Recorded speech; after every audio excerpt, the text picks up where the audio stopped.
मेरा क्या कसूर।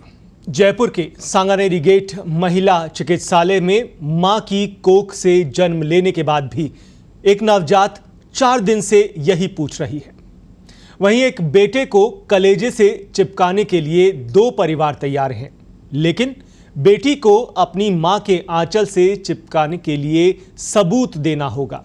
क्या है ये पूरा मामला, आइए आपको दिखाते हैं जयपुर से वरिष्ठ सहयोगी हिमांशु शर्मा की ये स्पेशल रिपोर्ट।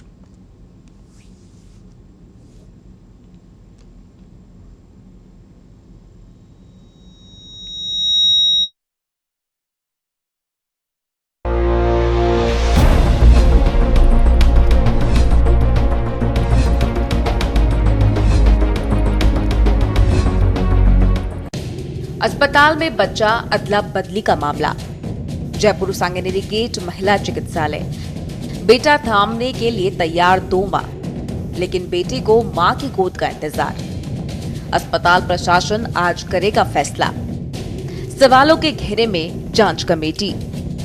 डीएनए टेस्ट ही बचा विकल्प।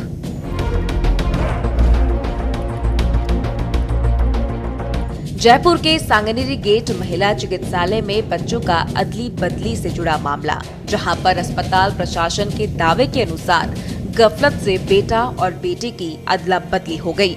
लेकिन अब 2 परिवारों के बीच बेटे की चाह को लेकर जंग शुरू हो गई है। दोनों परिवार अस्पताल की ओर से तैयार किए गए सबूतों को तभी मानने को तैयार है जब उन्हें बेटा दिया जाए। वहीं बेटी देने पर डीएनए टेस्ट की मांग की जा रही है।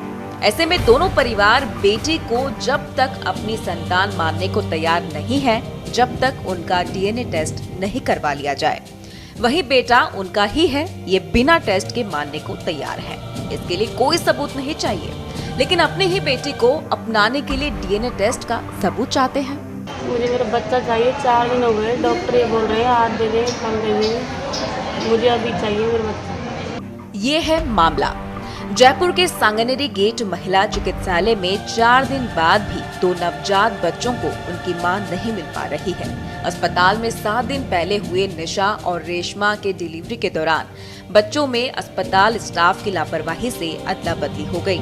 अब अस्पताल प्रशासन से हुई इस लापरवाही के बाद दोनों ही परिवार लड़की को अपनाने से इनकार कर रहे हैं। दोनों परिवार के परिजनों का दावा है कि बेटा उनका है, वहीं बेटी देते हैं तो उससे पहले डीएनए जांच करवाकर सबूत लिया जाता है।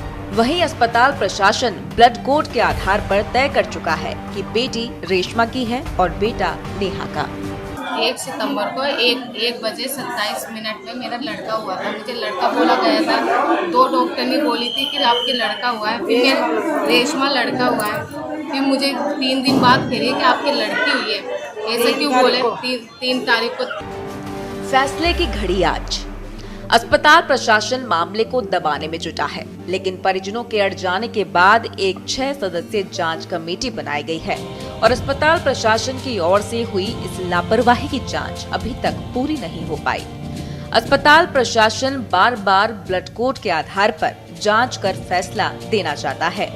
मंगलवार को फिर ब्लड के सैंपल लिए गए, जिसकी रिपोर्ट आ जाएगी और कमेटी आज ब्लड कोड जांच के आधार पर परिजनों को बताएगी कि बेटा किसका है और बेटी किसकी। लेकिन कोई भी परिजन लड़की को लेने से सहमत नहीं है।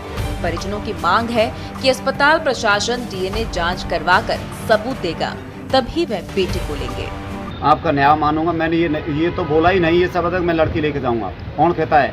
ये झूठ क्यों बोलते हैं मेरे से? जो जांच में आएगा उसमें क्लियर डीएनए जांच ओरिजिनल करवाएगा तो उसको मानूंगा, नहीं दोबारा रिजेक्ट करवा के मैं जांच करवा सकता हूँ। कोर्ट में मतलब कोर्ट केस भी कर सकता हूँ। निशा से कोई बात नहीं हुई थी। निशा की आंख बांध के ऑपरेशन किया था। निशा होश में थी। निशा को कुछ नहीं दिखाया ये लोगों ने। इनने गलत माइंड की है खुदन ने, स्टाफ ने।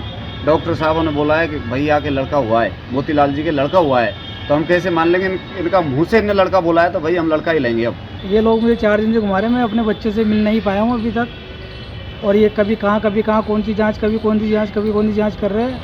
मेरे को जो मेरी चीज़ है वो मिल जाए, चाहे वो लड़की हो चाहे वो लड़का हो।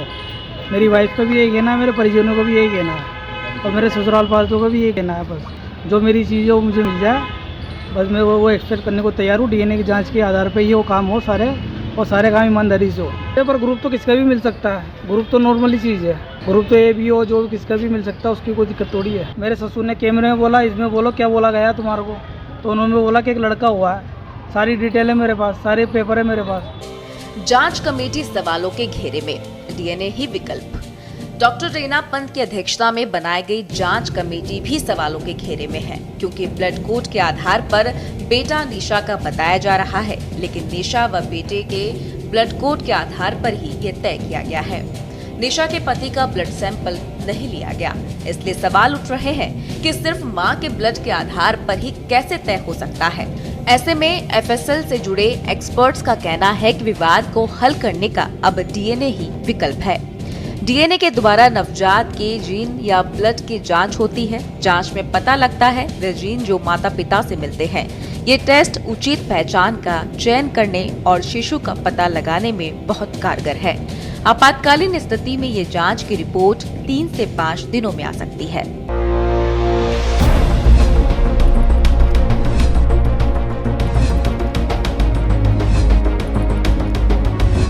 कहते हैं कि समाज बदल रहा है, लेकिन बेटियों के प्रति आज भी समाज का नज़रिया नहीं बदल रहा है।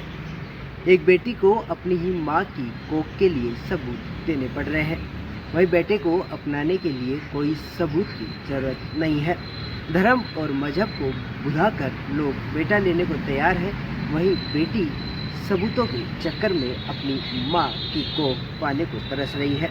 अब देखना ये होगा कि क्या अस्पताल प्रशासन कानूनी कार्रवाई में पढ़कर डीएनए टेस्ट करवाकर बेटी को उसकी मां की कोख दिलवाएगा। पत्रिका टीवी के लिए मैं हिमांशु शर्मा, जयपुर।